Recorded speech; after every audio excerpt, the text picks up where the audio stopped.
Ngayong hapon nga, naglakad-lakad na ako papunta dun sa aming sitawan para kumuha ng aking gugulayang sitaw. Kasi ang plano ko, mag-aadobo ako ng sitaw para sa aming ulamin sa hapunan. Kaya ayan, namitas na ako ng namitas ng sitaw. At dun nga, sa bandang unahan ay mangunguha din ako dun. Kaya dito nga lang ako nanguha na una kasi meron ditong malalaki ang bunga.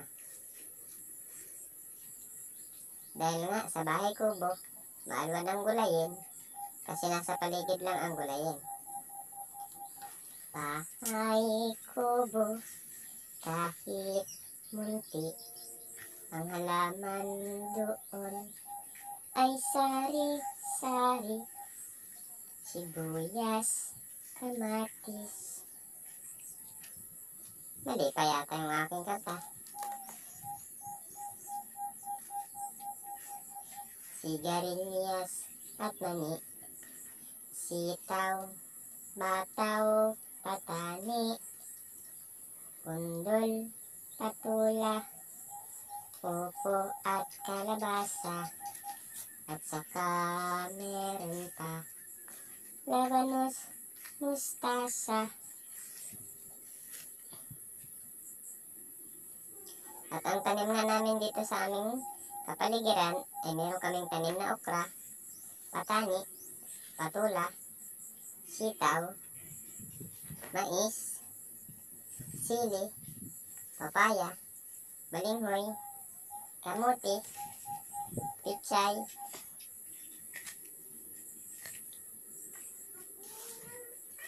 at alugbati, talinong. Yan ang aming mga tanim sa aming kapaligiran ng bahay kubo. Kaya walang problema pagdating sa gulayin. Kaya ang ginawa ko, pumitas na naman ako dito sa bandang unahan. At ayun nga, malapit na ako dun sa kabilang dulo. Pero hindi nila ako mapipigilan kasi diretso pa rin ako hanggang dun sa unahan.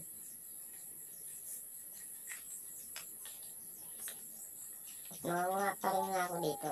At yung aming tanim na sitawan na yan ay may tanim din na patani. Ayan nga, kalapit niya yung patani. Kaso wala pa yung bunga. Ang hirap palang mamitas ng sitaw kapag isang kamay lang yung gamit mo. Kasi yung isang kamay ko ay nagbibideo. Kasi wala naman akong kasama para magbideo sa akin, sa aking pangunguha.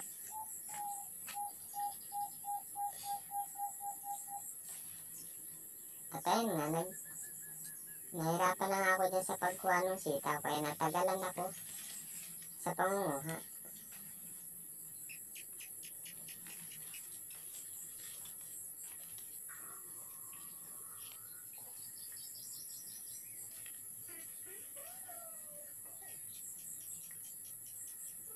At malapit na ako makarating din sa unahan.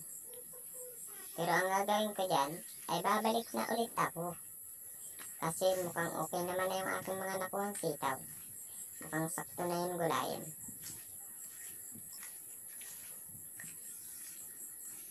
At yan nga, idadamputin ko na yung mga naputi kong sitaw na inilapag ko sa lupa.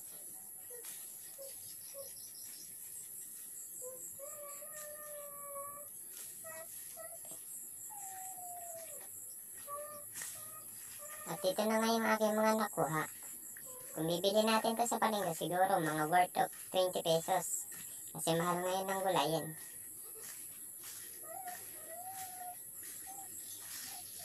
At tumilid pa nga ako dito sa kabilang tabi.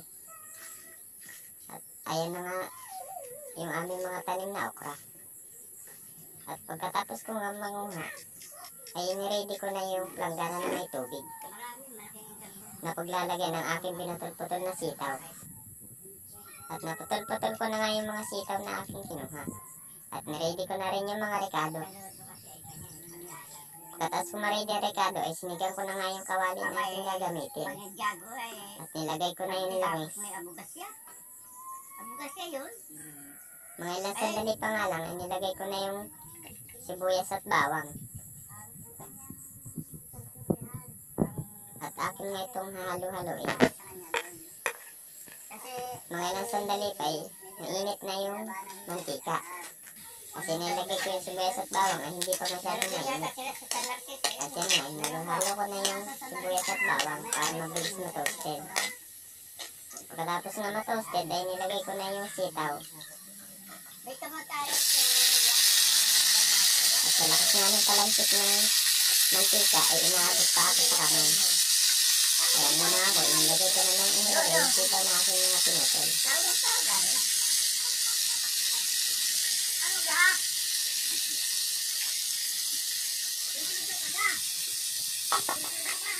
Pagkatapos kong ilagay, halo-haloin ko na nga ito.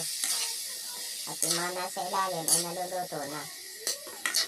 Para yung nasa ibabaw, mapunta naman doon sa ilalim. Para siya na may maluto. At inilagay ko na nga yung fried na dilis na aking ilalaho. Nilagay ko na rin yung paminta at bitchin. Tapos kung haluin yan, mga ilang sandali pa, ay ilalagay ko na yung toyo. Lalagyan ko lamang ito ng kaunti kasi baka umalat.